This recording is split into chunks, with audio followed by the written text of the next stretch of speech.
Hello friends, आज की video में हम देखेंगे समांतर श्रेणी का प्रश्न। ठीक है, तो ये हमारा जो प्रश्न है ये समांतर श्रेणी का प्रश्न है। इसमें हमको 10वां पद याद करना है। ठीक है, देखिए ये जो प्रश्न है ये बहुत ही महत्वपूर्ण प्रश्न है, इसलिए कि ऐसा क्वेश्चन एग्जाम में आ जाता है। ठीक है, 2 या 3 नंबर में ऐसा क्वेश्चन आ ही जाता है। ठीक है, इसलिए बहुत ही महत्वपूर्ण क्वेश्चन है। इसको ध्यान से देखिए और इसको मैं बहुत बेहतरीन तरीके से समझाऊंगा भी, ताकि आपको एकदम आसानी से समझ में आ जाए। ठीक है, तो आप इसको पूरा देखिएगा ताकि आपको अच्छे से समझ में आए।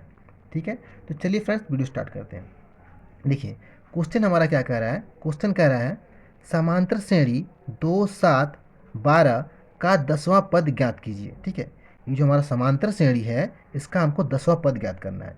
अब ये समांतर श्रेणी क्यों है, देखिए ये 2 और 7 के बीच में अंतर कितने का है, 5 का है ना। 2 में 5 जोड़ेंगे तो कितना होगा, 7 होगा, तो 5 का अंतर हो गया। और यहाँ पे भी 7 में 5 जोड़ेंगे तो 12 होगा, यानी कि यहाँ पे भी 5 का अंतर है। तो इनके बीच में अंतर कितने का है, 5 का है ना। तो यानी कि हमारा अंतर समान है। यहाँ पे भी 5 का अंतर है और यहाँ पे भी 5 का अंतर है, तो अंतर हमारा समान है, तो ये हमारा समांतर श्रेणी हो गया। ठीक है, जो ये सीढ़ी बना ये हमारा समांतर श्रेणी हो गया। समान अंतर वाला श्रेणी है तो समांतर श्रेणी हो गया। ठीक है, तो हमको ज्ञात क्या करना है, हमको ज्ञात करना है 10वां पद। ठीक है, तो यहाँ पे 3 पद दे दिया गया है। ठीक है, और हमको 10वां पद ज्ञात करना है, तो इसमें हम 5 5 जोड़ के भी तो ज्ञात कर सकते हैं। ठीक है, 3 पद दे दिया गया है और 7 पद ज्ञात करना है, तो 10वां पद हमको मिल जाएगा। लेकिन देखिए अगर हमको 40वां पद ज्ञात करना हो, 50वां ज्ञात करना हो, 100 ज्ञात करना हो तो क्या करेंगे, तब तो हमको जोड़ जोड़ के ज्ञात करने में बहुत टाइम लगेगा। ठीक है, और मुश्किल भी हो जाएगी। तो इसके लिए हम क्या करेंगे, इसका सूत्र का इस्तेमाल करेंगे। ठीक है, तो हमको nवां पद ज्ञात करने का सूत्र जो होता है वो होता है ए एन बराबर ए प्लस कोष्ट में n-1 और डी। ठीक है, तो ये जो सूत्र है इसके माध्यम से हम nवां पद ज्ञात कर सकते हैं। ठीक है, अब इस सूत्र में a बराबर क्या है, n बराबर क्या है और d बराबर क्या है। ठीक है, इसको हमको जानना है ना। तो देखिए हमारा जो ये a है इसको कहते हैं प्रथम पद। तो यहाँ पे श्रेणी में प्रथम पद कौन सा है, ये 2 है ना। तो यहाँ पर पहले लिख लेंगे हम कि a बराबर क्या होता है, प्रथम पद यानी कि 2 है। ठीक है, और डी बराबर क्या होता है, डी बराबर होता है सार्व अंतर, यानी कि इनके बीच का अंतर। तो डी बराबर, अब अंतर कैसे निकालेंगे, देखिए सेकंड पद और माइनस प्रथम पद, यानी कि 7 और -2 बराबर कितना होगा, 5 होगा। तो ये हमारा हो गया सार्वंतर डी। ठीक है, या फिर यहाँ से भी निकाल सकते हैं, 12 और -7 करेंगे तो भी 5 आएगा। ठीक है, कहीं से भी आप निकाल सकते हैं, यानी कि दोनों के बीच का ये अंतर होता है। ठीक है, अब देखिए अब हमको n बराबर ज्ञात करना है, तो n बराबर क्या है, अब इसमें क्वेश्चन में n बराबर क्या दिया है, 10 दिया है। ठीक है, ये n जो है ये पदों की संख्या होता है। n क्या होता है, पदों की संख्या होती है। तो हमको क्या करना है, 10वां पद ज्ञात करना है। ठीक है, 10वां पद यानी कि a 10वां ज्ञात करना है, ये हमको ज्ञात करना है। ठीक है, अब हम क्या करेंगे, इन सब का मान हम इस फॉर्मूले में रख के ए एन का मान ज्ञात करेंगे। ठीक है, यानी कि 10वां पद ज्ञात करेंगे हम। ठीक है, तो चलिए फ्रेंड्स देखिए ये ए और एन की जगह पे क्या है, 10 है ना। तो 10 बराबर, यहाँ पे एक चीज़ देखिए, ये जो ए एन है, ए एन और एन, इन दोनों में अंतर क्या होता है, इनका मतलब क्या होता है, मैं क्वेश्चन के अंत में बताऊंगा। ठीक है, पहले इसको हल कर लेते हैं। ठीक है, तो चलिए देखिए यहाँ पे ये एन की जगह पे क्या लिखा है हमने, 10।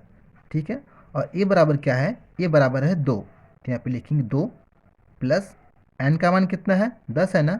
तो 10 माइनस ये 1 कोष्ट 1, और डी बराबर कितना है, सार्वंतर 5 है, तो 5 ले लिया हमने। ठीक है, अब इसको हल करेंगे जी, ए 10 बराबर ये 2 प्लस, अब ये 10 में से 1 जाएगा तो कितना होगा, 9 होगा। तो 9, और ये पूरे कोष्ट में इस 5 के साथ गुना है ना, तो यहाँ पे हम गुना में 5 लिख देंगे। ठीक है, अब इसको हम आगे हल करेंगे। देखिए यहाँ पे ए 10 बराबर ये 2 प्लस 9 5 कितना होगा, 9 5 45। ठीक है, तो 45। ठीक है, और इसमें क्या करना है हमको, 45 में 2 जोड़ना है तो कितना होगा, 47 होगा। तो 4 और 7 47। तो A10 का जो मान होगा हमारा वो क्या होगा, 47। ठीक है, ये हमारा आंसर हो जाएगा। ओके फ्रेंड्स, तो ये क्वेश्चन आपको समझ में आ गया, ठीक है, एकदम आसान है, आसानी से कर लेंगे, ठीक है। चलिए अब समझते हैं हम कि ए एन और एन में क्या अंतर होता है। देखिए, जो एन होता है वो होता है पदों की संख्या, ठीक है, यानी कि श्रेणी में कितने पद है उसे हम एन से दिखाते हैं, और ए एन जो होता है इससे हम दिखाते हैं किसी पद को, ठीक है, यानी कि एन से हम दिखाते हैं पदों की संख्या को और ए एन से दिखाते हैं हम किसी पद को। इसको हम ऐसे समझते हैं, देखिए यहाँ पे ये हमारा कोई श्रेणी है, ठीक है, ये कोई हमारा समांतर श्रेणी है, ठीक है। तो इसमें कितने पद हैं, 1 2 3 4, 4 पद है ना, तो हम कह सकते हैं कि n बराबर कितना, 4, ठीक है। अगर हम केवल इसकी बात करें, 17 की बात करें, तो इसको हम कह सकते हैं कि A4 बराबर 17, यानी कि हमारा जो चौथा पद है, देखिए 1 2 3 4, चौथा जो पद है यानी कि A4 जो पद है वो कितना है, 17 है, ठीक है। और इसमें जो पदों की संख्या है वो कितनी है, यानी कि 4 है, तो इसको हम कह सकते हैं कि n बराबर 4, ये पदों की संख्या हो गई, और ये जो है पद जो है A4 बराबर कितना है, 17 है, ठीक है। अगर हम इसको लिखना चाहें तो इसको हम लिख सकते हैं A3, ठीक है, A3 बराबर कितना, 12, ठीक है। तो ये क्या करता है, ये पद दिखाता है, ठीक है, ए एन क्या करता है, पद दिखाता है। अगर हम इस 7 को लिखना चाहें तो कैसे लिखेंगे, इसको लिखेंगे हम A2, ठीक है, कितने नंबर पे है, 2 नंबर पे है ना, तो A2 बराबर कितना है, 7, ठीक है, ठीक है। तो ये समझ में आ गया आपको। अगर A2 लिख रहे हैं हम, इसका मतलब क्या, दूसरा नंबर पर जो हमारा पद है वो कितना है, 7 है, ठीक है। तो ए एन से हम दिखाते हैं किसी पद को, ठीक है, और एन से हम दिखाते हैं पदों की संख्या को। तो इसमें हमारे कितने पद हैं, 4 पद है ना, तो एन बराबर कितना हुआ, 4 हुआ। अगर इसकी बात करें हम, तो A4 है ना, चौथा नंबर पे ये है, तो A4 बराबर कितना हुआ, 17 हुआ। इसकी बात करें तो A3 है ना, तो A3 पे कितना है, 12 है। तो ए एन से हम क्या करते हैं, पद को दिखाते हैं, और एन से हम पदों की संख्या को दिखाते हैं। तो इस वीडियो में इतना है फ्रेंड्स। अगर वीडियो आपको अच्छी लगी हो तो वीडियो को लाइक करें, चैनल को सब्सक्राइब करें, ठीक है, और इस वीडियो को शेयर करें, ठीक है। Thank you friends.